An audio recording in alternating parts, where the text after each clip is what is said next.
Good morning, students. Today we'll see the topic rate of a reaction. So far what we discussed? We discussed various types of chemical reactions and the nature of reactants and products. In last class we discussed reversible reaction and irreversible reaction. So we are taking some more examples.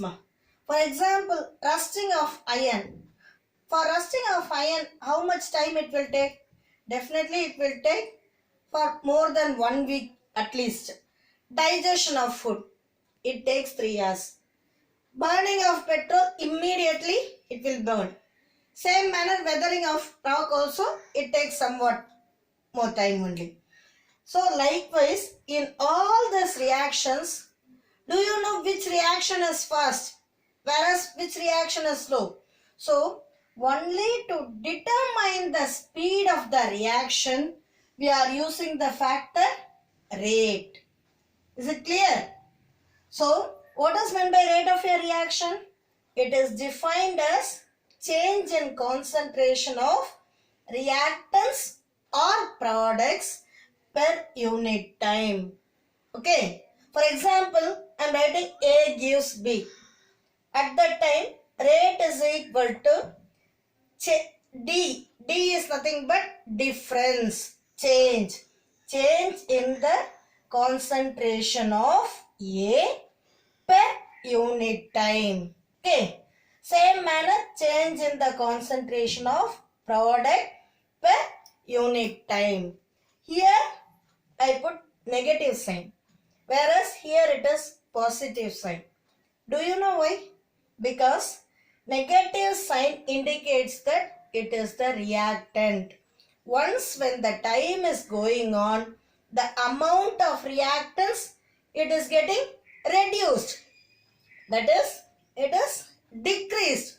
So for that only I have written this negative sign. Okay. Whereas in case of products, once when the reaction starts, amount of products formation, it is more. For that only it is positive sign. Okay. I think now it is clear to you what is meant by this rate of a reaction. Why rate of reaction is important? Actually, because of two factors only, we are giving this much importance to this rate of a reaction. First thing, suppose when the rate of the reaction is fast, in such case, we will get more products in particular time. For example, even during agriculture, why we are using fertilizers, pesticides, so that we can get maximum yield of the product. For that purpose only what we are doing, we are adding this pesticides, fertilizers.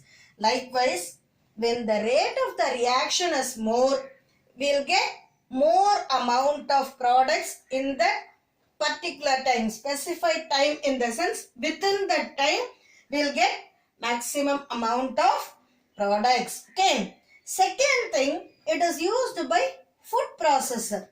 Food processor, for what purpose they are using? Because once when the reaction is more, at that time the food is getting oxidized. Once when the food is oxidized, it will get spoiled. So to avoid that, what we have to do? We have to slow down the reaction. For that condition, food processor also, they are using this rate of the reaction so that we can prevent the spoilage of food. Is it clear? So now we saw what is meant by rate of a reaction and what is the importance for this rate of reaction. Now let us discuss factors influencing rate of a reaction. Number 1, nature of reactants. Then concentration of the reactants. Nature of reactants, how it affects the rate of a reaction. Similarly, concentration of the reactants, what is its part in this rate of a reaction. Next, what happens when we increase or decrease the temperature, then pressure, then catalyst, and finally surface area of the reactants. Totally there are 6 factors. I'll say the factors once again, students. First, it is nature of reactants. Second, concentration of the reactants.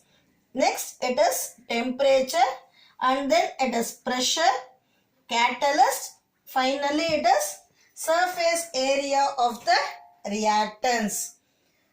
In today's class, we'll discuss these 2 factors alone in detail. See, in this nature of reactants, sodium reacts with both hydrochloric acid as well as acetic acid. In both the cases, hydrogen gas is evolved. But in which reaction the amount of hydrogen evolved is more? When we are saying like that, from hydrochloric acid only, amount of hydrogen evolved, it is more. Do you know why?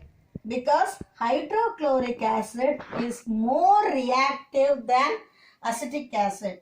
For example, when I take the class, after completing the class, whether all the students are getting good mark? No. Obviously, once when they understand the concept, then only they'll get mark. So, based upon the intelligence of that particular student. Likewise, based on the nature of reactants, rate of the reaction is increased or decreased. Here, hydrochloric acid is more reactive. So, once when we are using hydrochloric acid, in that case, whatever gas it has evolved, that will evolve at a faster rate. When we are using acetic acid generally it's a weak acid. So obviously the rate of the reaction will be slow. Is it clear, ma'am? Next, concentration of the reactants. What is meant by this concentration of the reactants? Actually, concentration is nothing but amount of a substance present in a certain volume of solution. That is N by V, small n by small v. That's what we are saying. This concentration of the reactants, it is directly proportional to the rate of the reaction.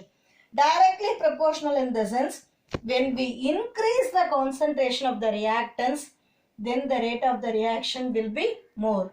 Same manner, if we decrease the rate concentration of the reactants, in such cases, rate of the reaction is less. Okay. So, we saw these 2 factors in detail. In next class, we'll discuss the remaining factors. Okay. Thank you, students.